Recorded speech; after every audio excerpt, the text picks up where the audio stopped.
Hello everyone, welcome to knowledge plus. इस video lecture में हम क्लास 6 एनसीईआरटी की ज्योग्राफी का फर्स्ट चैप्टर पढ़ने जा रहे हैं। ये इस सीरीज़ का फर्स्ट चैप्टर है। इसी तरह से हम क्लास 6 से 12 तक के एसएसटी के जितने भी सब्जेक्ट है, ज्योग्राफी, हिस्ट्री, इकोनॉमिक्स, सिविक्स, ये चारों सब्जेक्ट को हम एक एक करके पढ़ेंगे। तो आइए शुरू करते हैं आज का लेक्चर। फर्स्ट चैप्टर में है the earth in the solar system. तो इसमें मेनली अपनी धरती के बारे में पढ़ना है। अर्थ यानी जिस पे हम लोग रहते हैं, वो प्लेनेट जिस पे हम लोग रहते हैं। आप लोगों को पता होगा कि सोलर सिस्टम जो है सन के फैमिली को बोलते हैं। और सोलर सिस्टम में क्या क्या आता है, तो सन, उसका 8 प्लेनेट और उसके सैटेलाइट, यानी उसके प्लेनेट के सैटेलाइट, और भी एस्ट्रॉयड और भी कई छोटे मोटे ऑब्जेक्ट आते हैं सोलर सिस्टम के अंदर। तो इसमें हम मेनली उसी के बारे में पढ़ना है, अर्थ और सोलर सिस्टम के बारे में। जैसे रात को आप देखेंगे तो आकाश में बहुत सारे छोटे छोटे टिमटिमाते हुए तारे दिखाई देंगे, है ना। ऐसा लगता है कि पूरा आकाश जो है सब भरा हुआ है ना। The whole sky is filled with tiny shining objects, some are bright other are dim. कुछ जो उसमें ब्राइट होते हैं और कुछ डिम होते हैं। तो कुछ जो ब्राइट होते हैं उनके पास अपना लाइट होता है, और कुछ जो डिम होते हैं उनके पास लाइट नहीं होता है, वो दूसरे के लाइट को रिफ्लेक्ट कर रहे होते हैं। तो जिनके पास अपना लाइट होता है ट्विंकल करते हैं, कुछ ट्विंकल नहीं करते हैं। उन्हीं के बीच में एक बड़ा सा ऑब्जेक्ट होता है जिसको हम लोग मून बोलते हैं। जिसको तो मून जो है वो डिफरेंट शेप एंड साइज में डेली रहता है, वो अपना साइज डेली चेंज करते रहता है। तो जिस दिन मून जो है सबसे ज़्यादा ब्राइटर दिखता है तो उसको हम लोग फुल मून बोलते हैं, यानी कि पूर्णिमा उसको बोला जाता है, फुल मून। और जिस दिन मून जो नहीं रहता है, कम्प्लीटली नहीं रहता है, तो उस दिन उसको हम लोग न्यू मून बोलते हैं, अमावस्या बोला जाता है उसको। तो अमावस्या और फुल मून के बीच में जो है 15 दिन का अंतर होता है। ये अमावस्या है, ये पूर्णिमा है, यानी कि न्यू मून है, फुल मून है। तो इसके बीच में 15 डेज का डिफरेंस होता है, 15 डेज का डिफरेंस होता है। तो आकाश में जितने भी हम लोग ऑब्जेक्ट दिखाई देते हैं, सन, मून या जितने भी और दूसरे जो ऑब्जेक्ट हैं, उसको हम लोग सेलेस्टियल बॉडीज बोलते हैं। कुछ सेलेस्टियल बॉडी जो होते हैं काफ़ी गर्म होते हैं और बड़े होते हैं, कुछ ठंडे होते हैं, यानी जिनके पास अपना लाइट नहीं होता है। कुछ काफ़ी बड़े और गर्म होते हैं। तो जो बड़े और गर्म होते हैं तो मेनली गैस के बने हुए होते हैं, उनके पास अपना हीट होता है, अपना लाइट होता है। तो ऐसे ऑब्जेक्ट को हम लोग स्टार बोलते हैं। ऐसे ऑब्जेक्ट जिनके पास अपना हीट और लाइट है उनको हम लोग स्टार बोलते हैं। हमारा जो सन है वो भी एक तरह का स्टार है, लेकिन ये ट्विंकल करता हुआ इसलिए नहीं दिखता क्योंकि बाकी सारे स्टार के मुकाबले ये जो है सन जो है काफ़ी नज़दीक है, अर्थ के काफ़ी नज़दीक है बाकी सारे तारे के मुकाबले।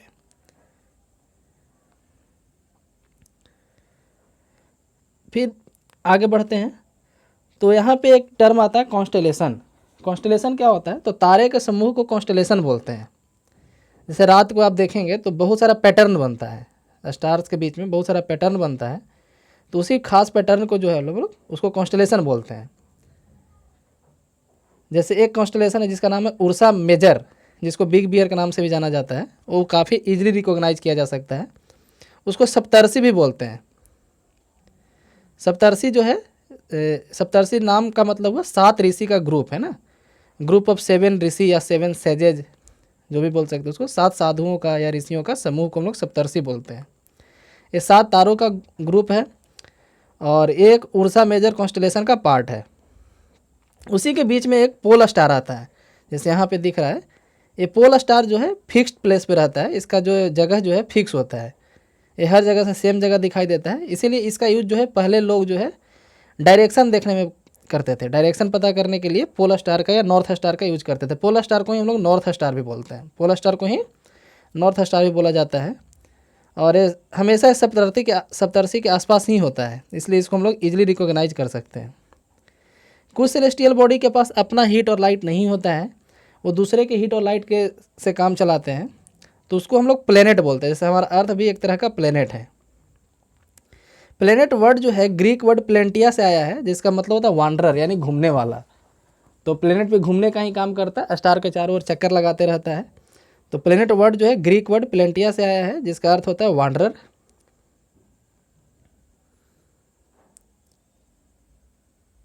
सन जो है हमारे अर्थ का एक नियरेस्ट स्टार है, और ये सन और मून जो है लगभग बराबर दिखाई देता है, लेकिन ऐसा नहीं है, सन काफ़ी मून से काफ़ी बड़ा है। तो ऐसा इसलिए दिखाई देता है क्योंकि सन जो है अर्थ के काफ़ी नज़दीक में दूसरे स्टार के मुकाबले, और मून भी काफ़ी नज़दीक में है। मून जो है एक तरह का सैटेलाइट है। सैटेलाइट उसको बोलते हैं जो प्लेनेट का चक्कर लगाता है, जो प्लेनेट के चारों ओर चक्कर लगाता है उसको सैटेलाइट बोलते हैं, और जो स्टार के चारों ओर चक्कर लगाता है उसको हम लोग प्लेनेट बोलते हैं। तो मून जो है अर्थ का एक नेचुरल सैटेलाइट है। यहाँ पे एक फैक्ट दिया है कि जैसे आप देखेंगे तो यहाँ पे 8 प्लेनेट को दिखाया गया है, या फिर यहाँ भी दिखाया गया था। इसमें आप देखेंगे कि कुछ प्लेनेट के पास रिंग है, जैसे जुपिटर के पास रिंग है, सैटर्न के पास रिंग है, यूरेनस के पास रिंग है। तो यहाँ पे बताया गया है कि अर्थ के बाद, मतलब अर्थ के बाद मार्स, उसके बाद जुपिटर के बाद जितने सारे प्लेनेट हैं, जुपिटर, सैटर्न, यूरेनस, इस सब के आसपास पे रिंग है, लेकिन हम लोग को क्लियर जो है सैटर्न का रिंग ही दिखाई देता है। तो सिर्फ सैटर्न के पास रिंग नहीं है, सैटर्न के अलावा भी कई प्लेनेट है जिसके पास अपना रिंग है। इसके बाद नेक्स्ट टॉपिक हम लोग को पढ़ना है सोलर सिस्टम। तो सोलर सिस्टम में कौन कौन आता है, तो सन आता है। सन जो है सोलर सिस्टम का करीब एक बड़ा हिस्सा जो है अपने पास रखता है, मतलब सोलर सिस्टम में लगभग 90% वेट उसी के पास है, 90% जो वजन है वो सन के पास ही है। सन, 8 प्लेनेट, सैटेलाइट और बहुत सारा सेलेस्टियल ऑब्जेक्ट जैसे एस्ट्रॉइड हो गया, मीटरॉइड हो गया, इसको मिला करके जो है हम लोग सोलर सिस्टम बोलते हैं। सोलर सिस्टम कहने का मतलब हुआ कि सन का फैमिली। सोल वर्ड जो है रोमन माइथोलॉजी में सन गॉड के लिए यूज़ किया गया है, इसीलिए उसी सोल से सोलर वर्ड आया है, यानी कि solar means related to the sun. जहाँ कहीं भी सोलर देखे तो मतलब related to the sun. Sun जो है सोलर सिस्टम का सेंटर है। It is huge and made up of extremely hot gases, ये काफ़ी बड़ा है और गर्म गैसों का बना हुआ है। ये जो है पूरे सोलर सिस्टम को बाइंड करके रखता है, अपने ग्रेविटेशनल फोर्स से बांध करके रखता है। और सन जो है हीट और लाइट का जो है अल्टीमेट सोर्स है। सन जो है पूरे सोलर सिस्टम के लिए हीट और लाइट का अल्टीमेट सोर्स, यानी सिर्फ एकमात्र सोर्स है। लेकिन सन जो है काफ़ी गर्म है, लेकिन इतना हीट हम लोग को इसलिए नहीं यहाँ अर्थ पे पता चलता है क्योंकि काफ़ी दूर है। The sun is about 150 million kilometre away from the earth. Sun जो है अर्थ से लगभग 150 मिलियन किलोमीटर दूर है। 1 मिलियन में जो है 10 लाख होता है, यानी हम बोल सकते हैं कि 15 करोड़ किलोमीटर दूर है। यहाँ पे बताया गया है कि ज्योग्राफी वर्ड जो है किस तरह से ओरिजिन हुआ है। तो ज्योग्राफी जो है इंग्लिश का वर्ड है, लेकिन इसका ओरिजिन ग्रीक वर्ड में है। ग्रीक वर्ड में जो है जीई का मतलब होता है अर्थ, और ग्राफिया का मतलब होता है राइटिंग।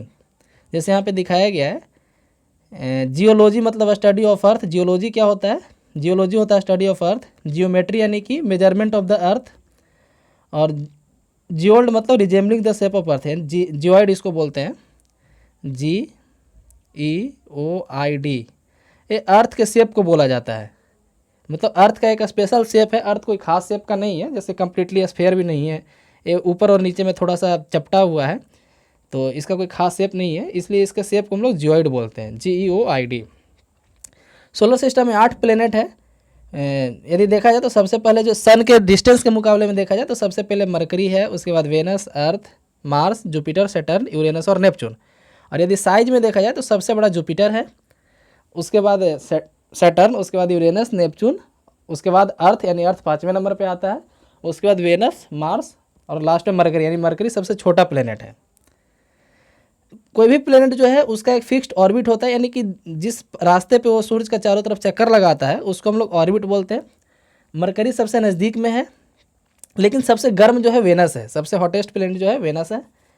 और मरकरी सिर्फ 88 दिन में ही एक चक्कर लगा लेता है सन का, क्योंकि सबसे नज़दीक है, यानी कि वहाँ 1 साल 88 दिन का ही होता है। वेनस को जो है अर्थ का ट्विन बोला जाता है, क्योंकि इसका शेप और साइज लगभग जो है अर्थ के बराबर ही है। कुछ दिन पहले तक 2006 तक प्लूटो को भी एक प्लेनेट की तरह कंसीडर किया जाता था, प्लूटो को भी प्लेनेट माना जाता था, लेकिन एक इंस्टीट्यूशन है इंटरनेशनल एस्ट्रोनॉमिकल यूनियन, वो डिसीजन लेता है कि प्लूटो जो है अब जो है प्लेनेट नहीं है, वो एक ड्वार्फ प्लेनेट की श्रेणी में आता है। यहाँ पे एक टर्म आता है एस्ट्रोनोमर। एस्ट्रोनोमर उनको बोलते हैं जो सेलेस्टियल बॉडी और उसके मूवमेंट के बारे में पढ़ाई करते हैं। दो जो study the celestial bodies and their movement are called astronomers. India के सबसे एक फेमस एस्ट्रोनोमर है जिसका नाम था आर्यभट्ट।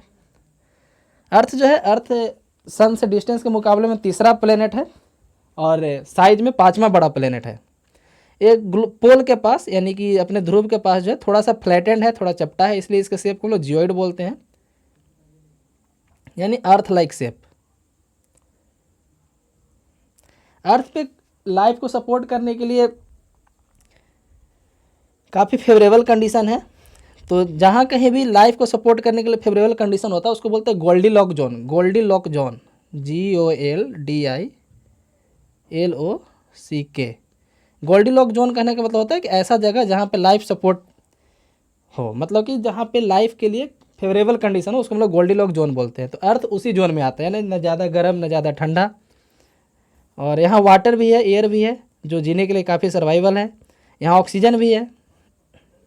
तो इस तरह से अर्थ जो है पूरे सोलर सिस्टम में एक यूनिक प्लेनेट है, और आउटर स्पेस से देखने पे जो है अर्थ ब्लू दिखाई देता है, इसको ब्लू प्लेनेट भी बोलते हैं। यहाँ पे 2-3 टर्म है। एक टर्म है लाइट का स्पीड बताया गया, जिसको हम लोग लाइट ईयर भी बोलते हैं। मतलब कि लाइट द्वारा एक साल में जितना डिस्टेंस ट्रेवल किया गया, लाइट का स्पीड जो है 3 लाख किलोमीटर पर सेकेंड है, 3 लाख किलोमीटर पर सेकेंड। तो एक सेकेंड में 3 लाख किलोमीटर ट्रेवल करता है, तो एक साल में जो भी डिस्टेंस ट्रेवल करेगा लाइट, उसको हम लोग लाइट ईयर बोलते हैं। नील आर्मस्ट्रॉन्ग जो है फर्स्ट मैन थे जो USA की तरफ से जो है मून पे गए थे 20 जुलाई 1969 को। इंडिया की तरफ से अभी तक कोई मून पे आदमी नहीं गया है। मून के बारे में पढ़ते हैं यहाँ पे। मून जो है अर्थ का एकमात्र नेचुरल सैटेलाइट है। इसका डायमीटर जो है अर्थ के डायमीटर का करीब 1/4 है, यानी कि क्वार्टर है। ये बड़ा इसलिए दिखाई देता है क्योंकि अर्थ और मून का बीच डिस्टेंस काफ़ी कम है दूसरे ऑब्जेक्ट के मुकाबले, दूसरे सेलेस्टियल ऑब्जेक्ट के मुकाबले मात्र 3,84,000 किलोमीटर दूर है। और मून जो है रिवोल्यूशन और रोटेशन दोनों लगभग सेम डे में करता है, मतलब 27 दिन में ही अपने एक्सिस पे भी घूम जाता है और अर्थ के चारों तरफ भी घूम जाता है। इसलिए मून का हमेशा एक ही फेस जो है दिखाई देता है, एक ही साइड जो है हम लोग इसलिए दिखाई देता है क्योंकि मून का जो है रोटेशन और रिवोल्यूशन दोनों पीरियड लगभग सेम है, 27 डे। मून के पास जो है कोई भी लाइफ सपोर्टिंग कंडीशन नहीं है, वहाँ पे उतना कंडीशन फेवरेबल नहीं है लाइफ के लिए। सैटेलाइट क्या होता है? तो सैटेलाइट ऐसे सेलेस्टियल ऑब्जेक्ट को बोलते हैं जो प्लेनेट के चारों तरफ चक्कर लगाता है। ह्यूमन मेड सैटेलाइट भी होते हैं आजकल, आर्टिफिशियल सैटेलाइट भी होते हैं। इंडिया में इसरो वो काम करता है आर्टिफिशियल सैटेलाइट को पहुंचाने का। इंडिया का भी बहुत सारा सैटेलाइट है। फर्स्ट सैटेलाइट का नाम आर्यभट्ट था, और भी कई सैटेलाइट है जैसे INSAT, IRS, EDUSAT. Educational purpose के लिए स्पेशल सैटेलाइट है जिसको हम लोग एडुसैट बोलते हैं। यहाँ पे एक टर्म आता है एस्ट्रॉयड। एस्ट्रॉयड किसको बोलते हैं? तो मार्स और जुपिटर, मान लीजिए मार्स का ऑर्बिट है, जुपिटर का ऑर्बिट है, इसके बीच में एक बेल्ट है जिसमें छोटा छोटा ऑब्जेक्ट पत्थर का जो है रोटेशन करते रहता है, सन के चारों तरफ रिवॉल्व करता है, उसको हम लोग एस्ट्रॉयड बोलते हैं, और इस बेल्ट को एस्ट्रॉयड बेल्ट बोलते हैं। ये मेनली कहाँ पाया जाता है? तो मार्स और जुपिटर के बीच में। मेट्रॉयड क्या है? तो small pieces of rocks which move around the sun are called meteoroids. Meteoroid ऐसा छोटा छोटा रॉक का टुकड़ा है जो सन के चारों ओर चक्कर लगाता है। कुछ मेट्रॉयड जो है अर्थ के नज़दीक आ जाते हैं और इसके ग्रेविटेशन में आकर के एटमॉस्फेयर में इंटर करते हैं और फ्रिक्शन के कारण जल जाते हैं। और कुछ जो है कम्प्लीटली अर्थ तक पहुंच जाते हैं, तो वही जाकर कहीं कहीं गड्ढा क्रिएट करते हैं, उसको हम लोग क्रैटर बोलते हैं। यहाँ पे आप समझ सकते हैं कि जैसे ये अर्थ है, पहला वाला सर्कल जो है अर्थ है, तो अर्थ जैसा बहुत सारा प्लेनेट मिला, 8 प्लेनेट मिला तो सोलर सिस्टम बना। तो उसी तरह से सन भी एक स्टार है, तो सन के जैसा बहुत सारा स्टार है, तो हर स्टार का अपना एक सिस्टम होगा और उसको मिलाकर के एक गैलेक्सी बनता है। तो बहुत सारे स्टार के ग्रुप को एक गैलेक्सी बोलते हैं। तो हम लोग का गैलेक्सी कौन है? मिल्की वे गैलेक्सी है, और बहुत सारे गैलेक्सी मिलाकर के यूनिवर्स बनता है। तो इस तरीके से हम लोग इमेजिन कर सकते हैं कि यूनिवर्स कितना बड़ा है। मिल्की वे जो गैलेक्सी जो है हम लोग का सोलर सिस्टम मिल्की वे गैलेक्सी का पार्ट है। और इन एंशिएंट इंडिया, पुराने ज़माने में जो है ऐसा इमेजिन किया जाता था कि एक लाइट का रिवर फ्लो कर रहा है, इसलिए मिल्की वे गैलेक्सी को आकाश गंगा भी बोला जाता है।